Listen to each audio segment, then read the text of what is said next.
Mən səfərləri buna görə edirəm. İnsan xoşbəxt olur, belə anları görür. Sözlə ifadə eləmək olur.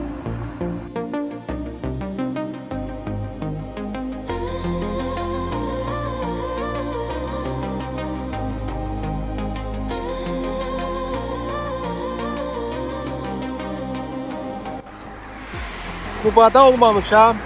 98 kilometr qalıb əslində. Mütləq Qubaya gələcəm ayrıca. Hələ ki yolum Xızıya.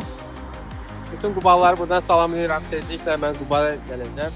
Qubanın gözəl yerlərinə. Həm də velosipedlə gələcəm. Maşınla yox. Bunun ləzzəti başqadır velosipedlə. Nəhayət Xızı yazısını görürəm mən. Nəhayət.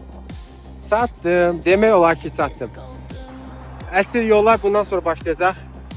Dağlar başlayır artıq. Düz yol bitdi. Külək bilmirəm orada olacaq ya yox.